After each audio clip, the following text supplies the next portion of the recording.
Commitment ये होता है कि आपको सरवाइव करना आना चाहिए। देखो आप प्रॉफिट कमाने बैठे हो, दूसरे बिजनेसमैन भी प्रॉफिट कमाने बैठे हुए हैं, शायद उनकी क्वालिटी आपसे अच्छी हो तो आपका बिजनेस आज नहीं चल रहा है, लेकिन अगर आप कुछ समय मार्केट में टिक गए तो मे भी आप उनको भी पीछे कर दोगे। जैसे पेटीएम के नाम सुने हो आप? पेटीएम Yes, का sir. नाम सुने हो? पेटीएम कब बनी थी मालूम है? एस्टैब्लिश कब हुई थी? 2008 में। उस टाइम बंदे के दिमाग में आइडिया था कि हम ऑनलाइन ट्रांसफर को इतना इजी बना सकते हैं यूपीआई से, पर कोई ध्यान नहीं देता था। उस बंदे ने 8 साल सरवाइव किया। सन 2016 में जब मोदी जी ने नोटबंदी करी तब उस बंदे की किस्मत चमकी।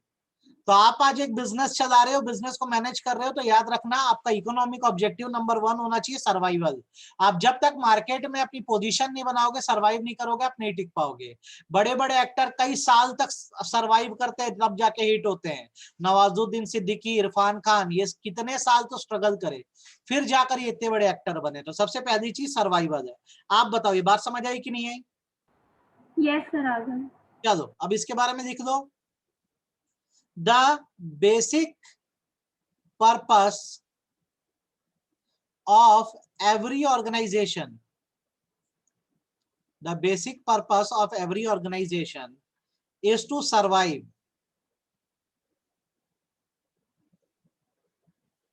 and exist in the competitive market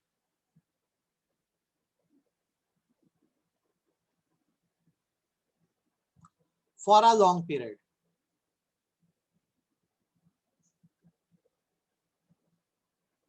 सबसे पहला काम है लंबे समय तक मार्केट में टिकना है। क्या करना है? टिकना है। ये आपका पहला इकोनॉमिक ऑब्जेक्टिव होना चाहिए। अपने बारे में आपको यही सोचना है। सबसे पहले तो आपको यार सरवाइव करना है। जब आप सरवाइव कर दोगे तो दूसरा काम आपको ये करना है कि प्रॉफिट अर्न करना है। ठीक है, प्रॉफिट सबसे इंपॉर्टेंट एलिमेंट है। प्रॉफिट ना हो तो बिजनेस ज्यादा दिन नहीं चल सकता। तो आपको ये याद रखना है कि profit is essential for survival, comma growth and expansion of business. Profit is the reward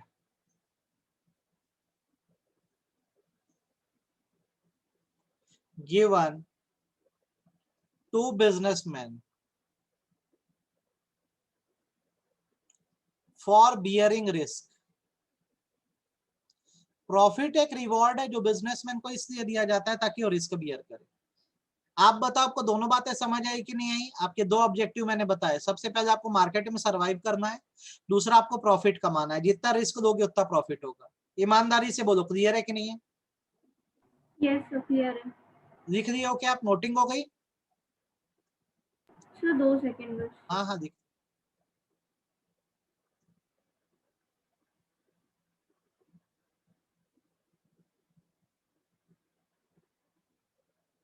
हो गया सर। तीसरी चीज जो चाहिए बिजनेस के लिए वो है ग्रोथ का होना। आप जब तक कुछ नया नहीं लाओगे, कुछ नया नहीं करोगे, आप बिजनेस में रन नहीं कर पाओगे। आप डोमिनोज को देखो, इतनी बड़ी ऑर्गेनाइजेशन है लेकिन फिर भी वो नई नई वैरायटीज लाती है, क्योंकि अगर वो नहीं लाएगी तो कल को कोई और उसको क्या कर देगा? रिप्लेस कर देगा। तो आपको हमेशा याद रखना है, आप सरवाइव करो बहुत अच्छा, आप प्रॉफिट कमाओ बहुत अच्छा, लेकिन आपको समय समय पर ग्रोथ भी करनी होगी। तो बिजनेस ऑर्गेनाइजेशन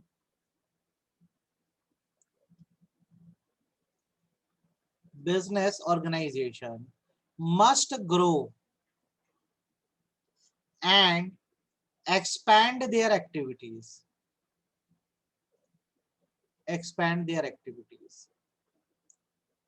ठीक है, the success of any organization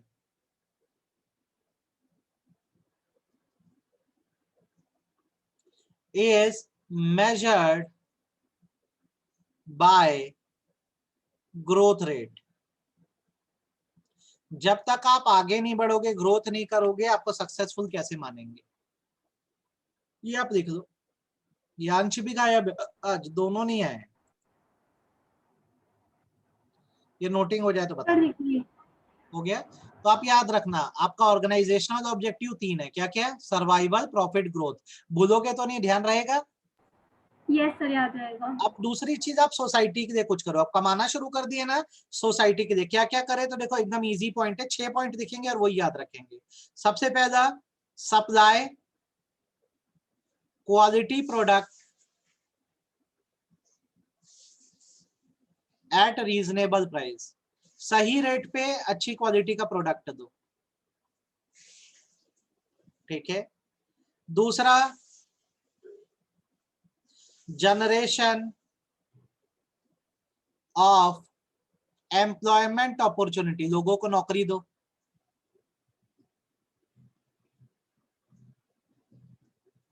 तीसरा, फाइनेंशियल सपोर्ट टू कम्युनिटी, जिस एरिया में आपका बिजनेस चलता है वो आपकी कम्युनिटी बन जाती है, तो डोनेशन वोनेशन चैरिटी वैरिटी करते रहो।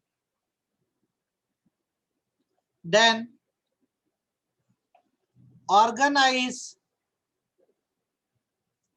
हेल्थ एंड एजुकेशन प्रोग्राम, समय समय पर हेल्थ और एजुकेशन प्रोग्राम लॉन्च करो।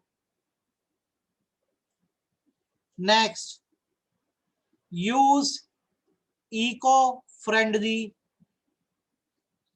Method of production.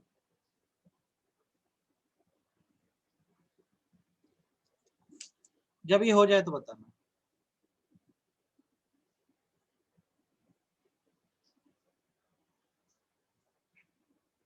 नोटेड हो जाए तो बताओ।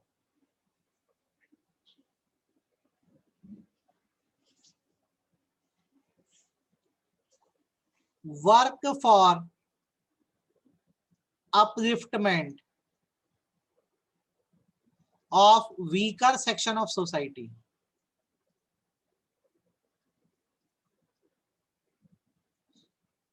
इनके लिए काम करो। देखो बहुत आसान है। समाज के लिए क्या करोगे?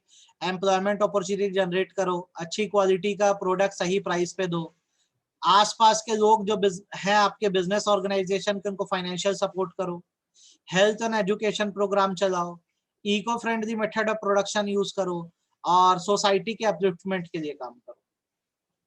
नोटिंग हो जाए तो बताना sir. Noted. Yes sir, noted. अब तीसरा क्या है? ह्यूमन ऑब्जेक्टिव है, तो आपको अपने एम्प्लॉयज के लिए भी कुछ करना पड़ेगा। किसके लिए? एम्प्लॉयज के लिए क्या करो? कॉम्पिटिटिव सैलरी दो, अच्छी सैलरी दो, ठीक है। दूसरा, गुड वर्किंग कंडीशन दो।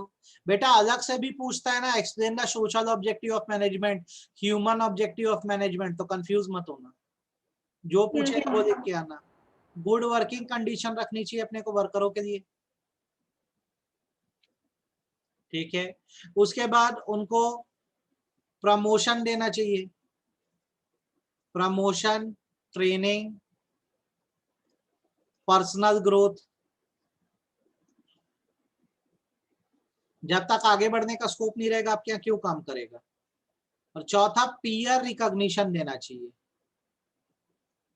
पीयर रिकॉग्निशन देने का मतलब होता है रिस्पेक्ट देना, इज्जत करनी चाहिए।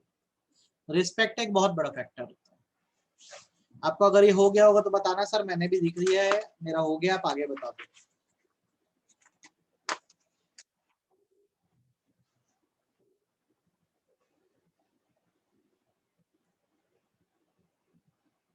यस सर, हो गया। हो गया। आपका ऑब्जेक्टिव पूरे समझ आ गए अच्छे से? यस सर, आ गया अच्छे से समझ। ओके।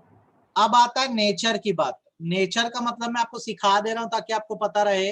इसका मतलब होता है मैनेजमेंट किस सब्जेक्ट में इंक्लूड किया जाता है, क्या वो साइंस है कि वो आर्ट है कि क्या वो प्रोफेशन है, मैनेजमेंट क्या है, ठीक है। तो अगर हमें ये जानना है कि मैनेजमेंट साइंस है कि आर्ट है कि प्रोफेशन है, पहले तो याद रखो वैल्यू बेस में भी पूछता है। दूसरा, 4-4 मार्क के डायरेक्ट क्वेश्चन भी आते हैं, बताओ मैनेजमेंट साइंस सब्जेक्ट से रिलेट करेगा कि आर्ट्स है कि प्रोफेशन से। तो इसको समझने का बेटा तरीका ये होता है कि हम ये जानते हैं कि साइंस के और उसके फीचर क्या है। अगर वो हमें फीचर मैनेजमेंट में भी मिल गए तो हम बोलेंगे वो साइंस है, और नहीं मिले तो हम बोलेंगे कि वो साइंस नहीं है। तो चलिए शुरू करते हैं मैनेजमेंट साइंस से। यहाँ पे लिखते हैं, science can be defined as systematic and organized body of knowledge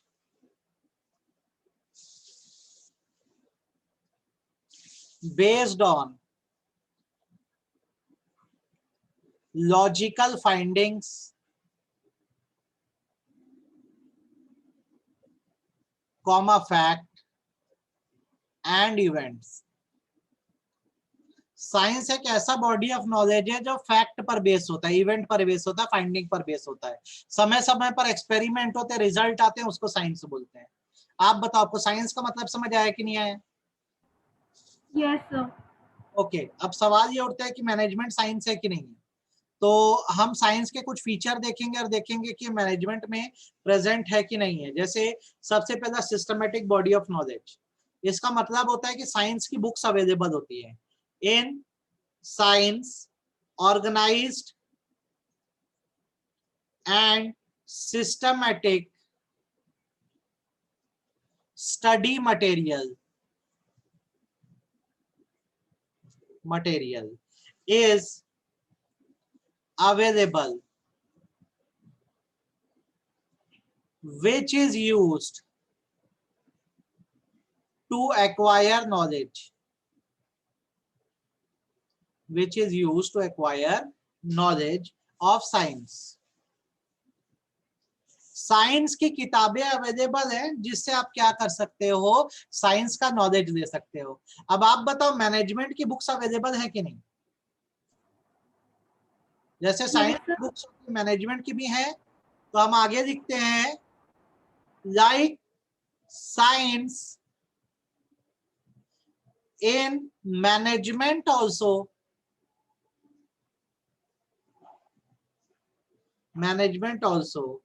there is availability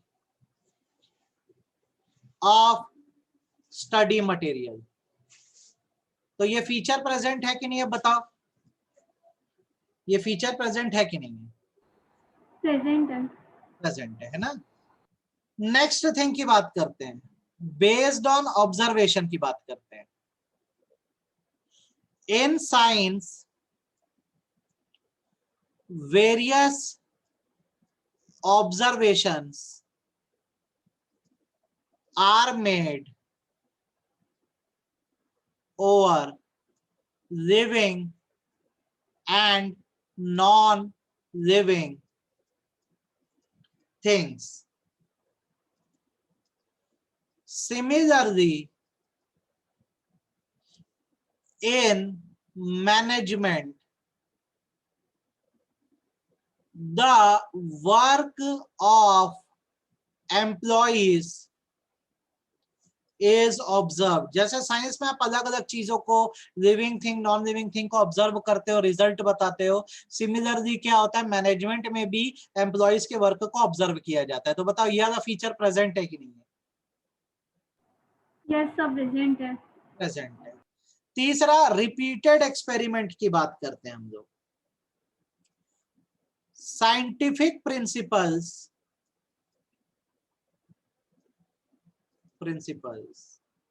are developed through repeated experiments, developed through repeated experiments। ठीक, the management principles are also derived from experiment, but the management is done over human beings।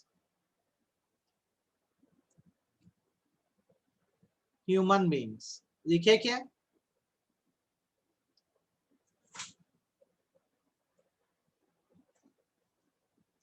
Hence accuracy cannot be guaranteed.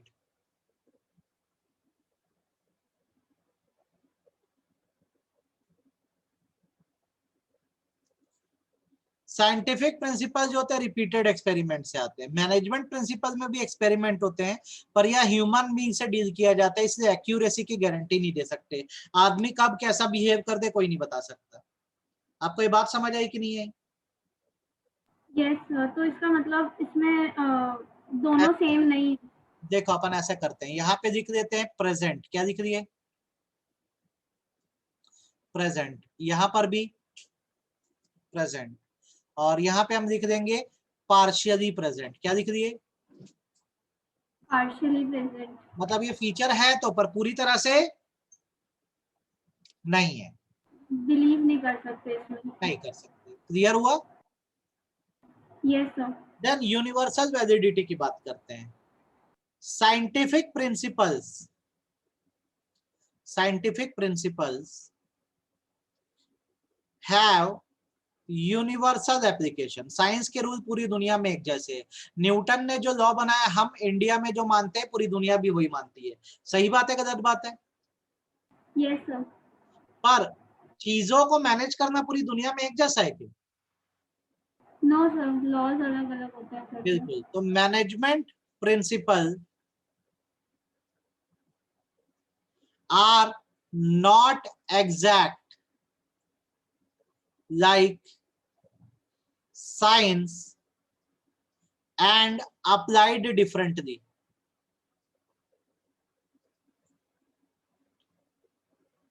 All over the world. Science के principle वैसे ही लगते हैं पूरी दुनिया में, management के प्रिंसिपल जो है अलग अलग तरीके से लगते हैं। तो ये वाला फीचर जो है हमारा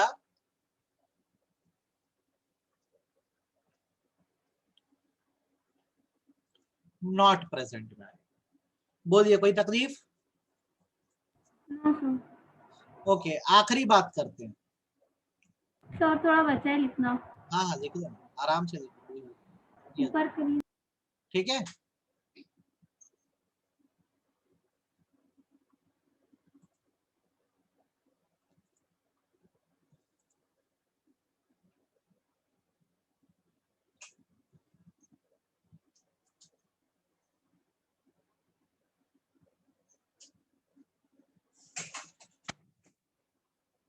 हो गया? Yes sir. लास्ट है रेप्लिकेशन का प्रिंसिपल बेटा, मतलब characteristic in science. In science, a person may get same result upon observation and experiment. अगर मैं NaCl मिलाऊंगा तो NaCl बनेगा, तो सोडियम क्लोराइड आप भी मिलाओगे तो वही बनेगा, कोका कोला नहीं बनेगा। सही बात है गलत बात है? Yes sir. तो साइंस में सेम रिजल्ट आ सकता है, बट मैनेजमेंट में हम ह्यूमन बीइंग से डील करते हैं। किससे डील करते हैं? Human being. Human beings are being dealt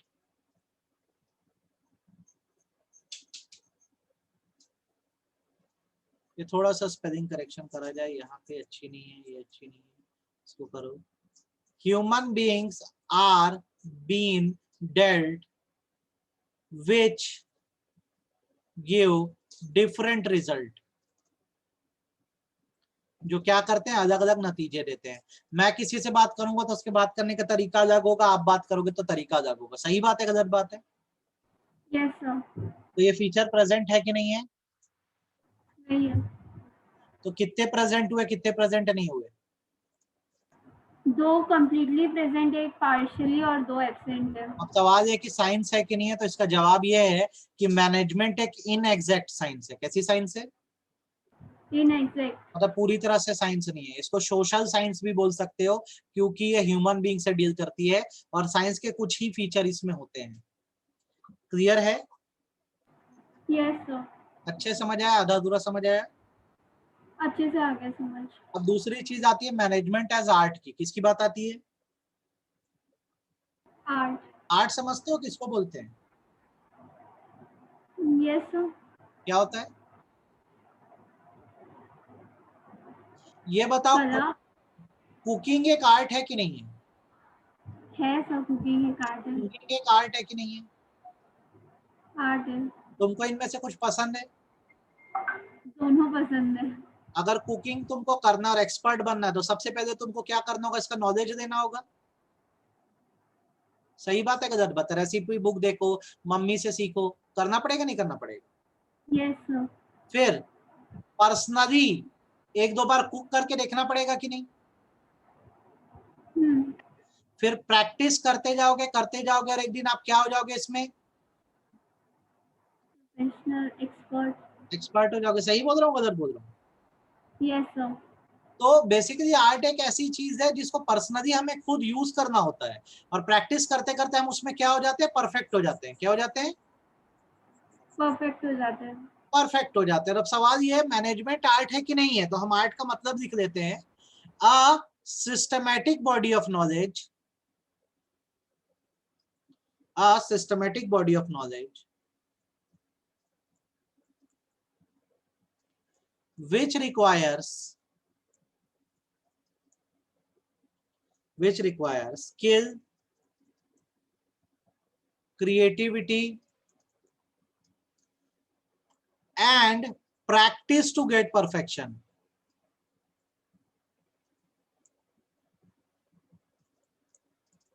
आप बताओ कोई दिक्कत?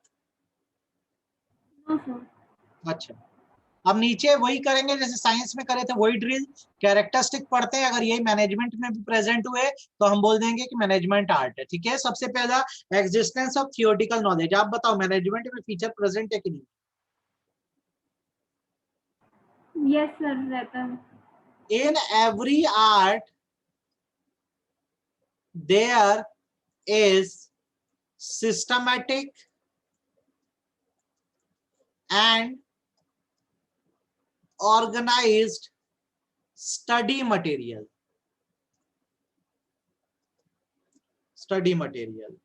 available to acquire theoretical knowledge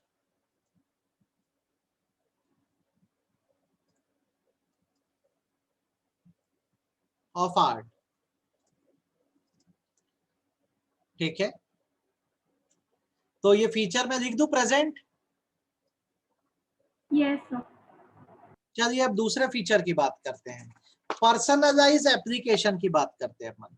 ठीक है, इसका मतलब बेसिकली ये होता है कि in the field of art only theoretical knowledge is not enough. Theoretical knowledge is not enough. Every artist must have personal skill and creativity to apply the knowledge. आप लिख लोगे तो बताना बेटा इतना। ठीक है,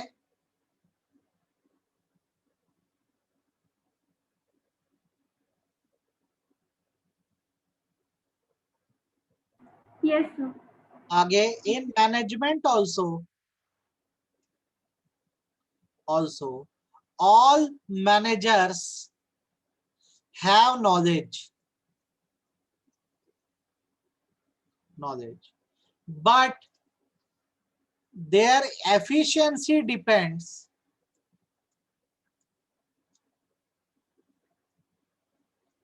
on how they use their knowledge. उनकी एफिशिएंसी किस बात पे डिपेंड करती है? कि वो अपने नॉलेज का इस्तेमाल किस तरह से करते हैं। ठीक है, देखो आता तो मुझे भी आता तो आपको भी कौन जितना बेहतरीन कर सकेगा उस पर निर्भर करता है कि कौन कितना एफिशिएंट है। आपको बात समझ आई कि नहीं आई? Yes sir. तो ये वाला फीचर भी प्रेजेंट। प्रेजेंट है। अब तीसरा फीचर है based on practice and creativity. ठीक है, the artist requires regular practice of art to become more fine and perfect. Without practice, they lose their perfection. Lose their perfection. ठीक, इतना लिख दिए।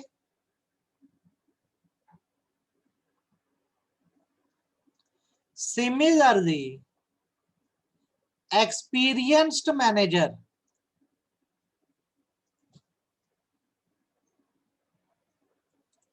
also improve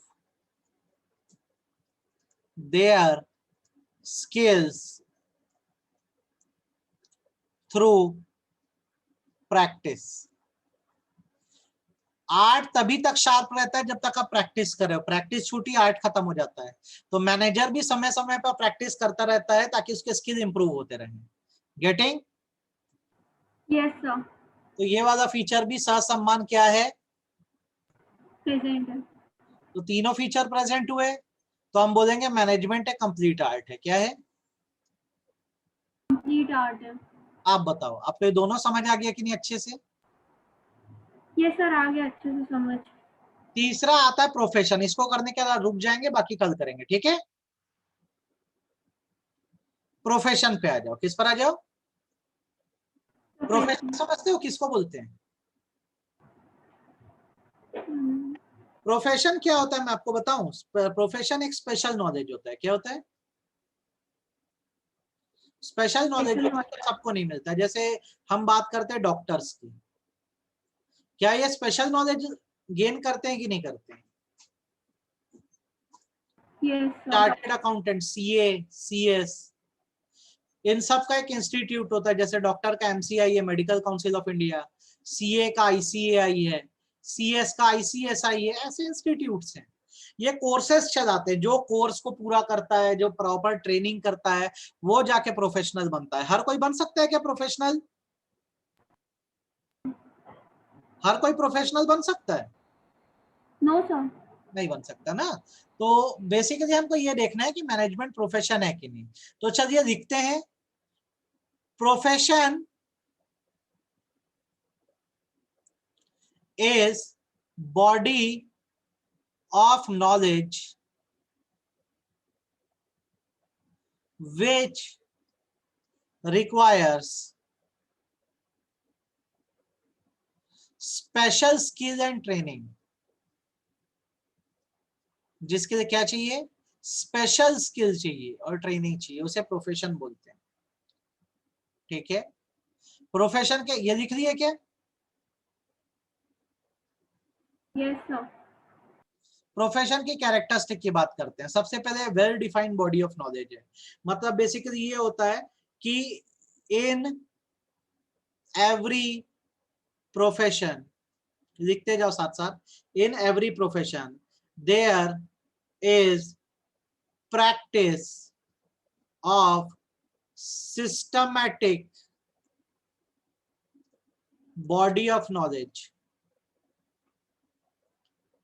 systematic body of knowledge which helps the professional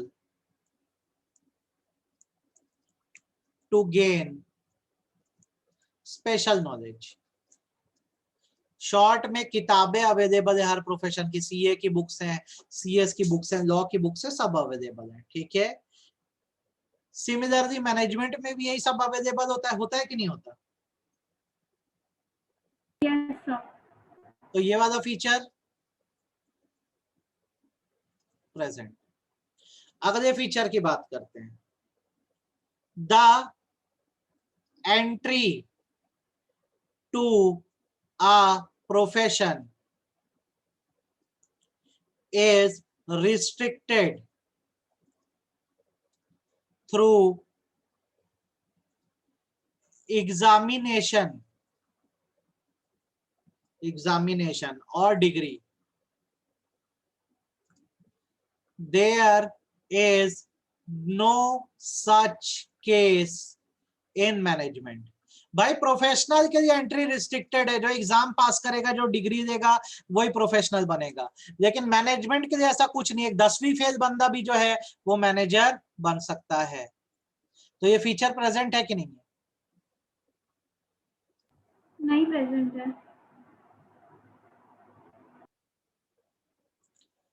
next thing बात करते हैं यार motive की। The basic motive of every profession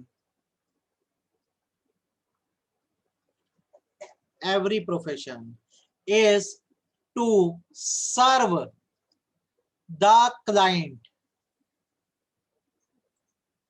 that is service motive.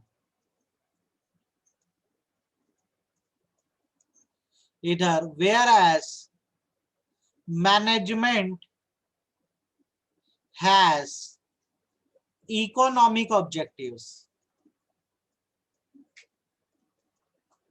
that is to earn a profit. Feature present है कि नहीं है? नहीं। तो कितने अभी तक प्रेजेंट हुए और कितने प्रेजेंट नहीं हुए? एक प्रेजेंट है और दो नहीं। दो नहीं है, ठीक है। उसके बाद एथिकल कोड्स की बात कर देते हैं हम लोग। तो थोड़ा सा ऊपर करूं? है मेरा। हाँ लिख दो ना, आराम से देखो, कोई राइटिंग समझ आ जा रही है? इम्प्रूव कर सकते हैं सर वैसे।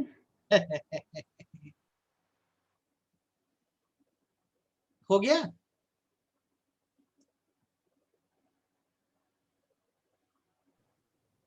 यस हो गया। Okay. for every profession there are set of ethical code of conduct which every professional has to follow. जैसे सीए लोग 20 से ज्यादा कंपनियों को ऑडिट नहीं कर सकते, उनका कोड ऑफ कंडक्ट है, तो जब है तो फॉलो करना पड़ेगा, ठीक। No such code of conduct in management. साम दाम दंड भेद जैसे मैनेजमेंट करना है करो, इसके लिए कोई ऐसा set of rule and regulation है नहीं। तो ये वाला फीचर भी एब्सेंट है। लिख दो, लिख दिए? Yes sir. अगला प्रोफेशनल एसोसिएशन, ये लास्ट है। For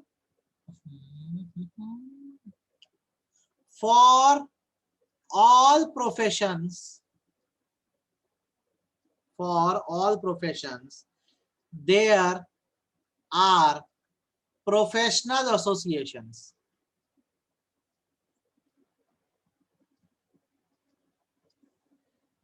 This is not the case for management. Her profession की एक एसोसिएशन होती है, मैनेजमेंट के साथ ऐसा नहीं है, ठीक है। तो ये वाला फीचर भी नॉट प्रेजेंट। तो इससे ये कह सकते हैं कि मैनेजमेंट एक ग्रोइंग प्रोफेशन है। कैसा प्रोफेशन है? Growing profession. अभी नहीं है, आगे जाके बन जाएगा। केवल एक फीचर प्रेजेंट है, 4 फीचर प्रेजेंट नहीं है, इसलिए ग्रोइंग प्रोफेशन बोलते हैं। तो साइंस इनएग्जैक्ट साइंस है, आर्ट पूरी तरह से आर्ट है क्योंकि सारे फीचर प्रेजेंट है, और जब प्रोफेशन की बात की जाएगी तो ग्रोइंग प्रोफेशन है। ध्यान रहेगा? Yes sir. तो ये आज इतना करो, आपके लिए काफी है, ठीक है। यस सर, आप अकाउंट्स की भी चल रही है क्लास? यस सर, अकाउंट्स की भी चालू हो गई है। हाँ, कितने एंड स्टूडेंट हैं? बहुत सारे हैं, कितने फिर भी? Round of 40। इतना अच्छा, बढ़िया। अभी तो और बढ़ेंगे, अभी सब शुरू शुरू में इधर उधर भटकते हैं, फिर आके लग जाते हैं कोचिंग सेंटर। चलो बढ़िया है, अपन अपने फ्लो में हाँ, चलते रहते हैं बेटा, है ना। Yes sir. ठीक है, इको में आज मैम ने ना क्वेश्चंस कराए, और 4 क्वेश्चन, उसमें से एक क्वेश्चन मुझसे पूछ ली, स्विस कैनाल क्या होता है करके। हाँ। तो अभी अभी न्यूज में पढ़ी थी करके मैं बता दी ना, तो बोलती नहीं तुम गूगल से देख के बता रही हो। मंडे से शुरू करेंगे ना अपन, कल इसको खत्म करते हैं और मंडे से शुरू कर देते हैं, ठीक है बेटा। Yes sir. चलो ठीक है, bye bye. Thank you sir. Bye बेटा।